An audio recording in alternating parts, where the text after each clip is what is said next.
Well, I'm back at you with another word. I'm in Psalm 75, 1 through 10. And I'm going to read it real quick and then we're going to get into it. Trying to do these a little quick because I got a whole lot to do today and I'm behind again. Okay, we give thanks to you, O God. We give thanks, for your name is near. We recount your wondrous deeds. At the set time that I appoint, I will judge with equity. When the earth totters and all its inhabitants, it is I who keep steady its pillars, Salah. I say to the boastful, do not boast, and to the wicked, do not lift up your horn. Do not lift up your horn on high, or speak with hearty neck. For not from the east or from the west, and not from the wilderness comes lifting up. But it is God who executes judgment, putting down one and lifting up another. For in the hand of the Lord there is a cup with foamy wine, well mixed, and he pours out from it. And the wicked of the earth shall drain it down to the dregs. But I will declare it forever, and I will sing praises to the God of Jacob. All the horns of the wicked I will cut off, but the horns of the righteous shall be lifted up. I believe this one, okay. Okay, we're going to get into it. Now I'm going to call this one because he's talking about lifting one and putting another. And we know God has control of everything. So this one is who put them there, or did they put themselves there? Talking about the people. So being that we see that God puts people in these places, whether we like it or not, he allows them to be in certain places. He uses our enemies as well as our family, friends, to destiny helpers to help us. And when I say that, I'm talking about the enemies, the frenemies. Okay, hold on. People promote themselves and they take care of number one. This is normally how this world works. But God is the judge. He puts down one, exalts another. This rebukes our pride. Who is the one who allows people to be where they are? It is God. He's the one that gives us power to get wealth, remember. So, John the Baptist said, a man received nothing unless it has been given to him from heaven, which is true. Therefore, humble yourselves under the mighty hand of God, that he may exalt you in due time. Who is the one who exalts people to places of leadership? It is God. Who is the one who removes people from certain positions? It is God.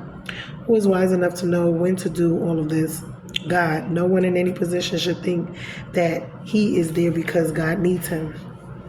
Let's realize that we were where we were or are because God put us there. But he not only rebukes our pride, but it also encourages our patience. Think of Joseph waiting for God to put down his enemies and set him up where he was supposed to be. Consider Moses or Nehemiah. Oh, how we need patience. Sometimes God allowed his people to be under tyranny of bad leaders, of foreign dictators. Just as he did in the Old Testament, God allows us to go through difficulty situations to break our wills and make us more like him. Yeah, because sometimes our pride and our ego, our attitudes, our wills, our minds, our thoughts. Third, this relieves the pressure in our lives. Are you in a place of leadership? God put you there. And because he put you there, he will keep you there for as long as he wants. He will use you the way he chooses. So be careful of pride. When we become proud and haughty and we think we have all the answers, God say it's time to put you down. But if we put ourselves down, he will exalt us. If we humble ourselves under his hand, that hand will return over and lift us up. God resists the proud, but he gives grace to the humble. Have you been struggling because you are under bad leaders at your workplace, church, wherever, or different things, even in your household? The poor decisions by others put them there.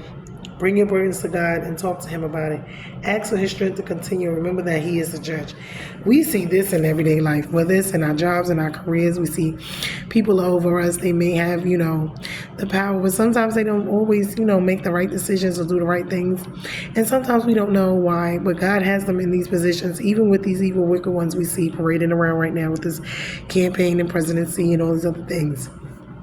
God allows all things, good and bad, to work for our good, because there's times that he needs to use the bad things in our life to get things out of us, the evil things, the thoughts, the pride, the ego, these different things that's inside of us. He needs to get it out of us, because if not, if he doesn't break us or, have his way with us as a potter does, we would never see it. If we don't go through certain situations in life, we would never see, our real true hearts, our real true thoughts, our real true minds, towards each other, towards ourselves, towards God. We would not see, because it's like we have scales, we're blind, our will, our, mind, our thoughts, our hearts, towards God, towards, people, our family, our friends, because a lot of times we tend to think that we're always right. We never do anything wrong and all that type of stuff. Excuse my voice. So God uses these things, and that's why a lot of times people say, oh, well, why God I got this, why God got that, why he allows these things. He allows it for whatever reason he allows it. He knows who, what, when, where, and why, and he using it all, and he controls it all to his own advantage, or whatever. And that's on both ends. That's for us and the wicked people. He uses us towards them. He uses them for us. For whatever the reason, we never know all of the reasons behind what only God knows, the people's hearts and their minds, because we just see the outer, so we don't know what's really going on. Everybody that's standing in front of you that thinks that they're so wonderful and upright, that doesn't mean that they are. God sees their hearts, and everybody you think is lowly and nothing doesn't mean that they are either, because in God's eyes, he doesn't look at the outer, he looks at the inner. So when we see these things happening, one, we got to think about ourselves. Are we being disobedient? Are we, trying God and his patience? What are we doing ourselves? Or, within our own lives, are we walking the righteous path? Are we staying on the righteous path? Are we slacking? Are we, whatever it may be? And that's with anything in our life. We could slack at our jobs. We could slack, in our homes, in our marriages, with our children. We can, slack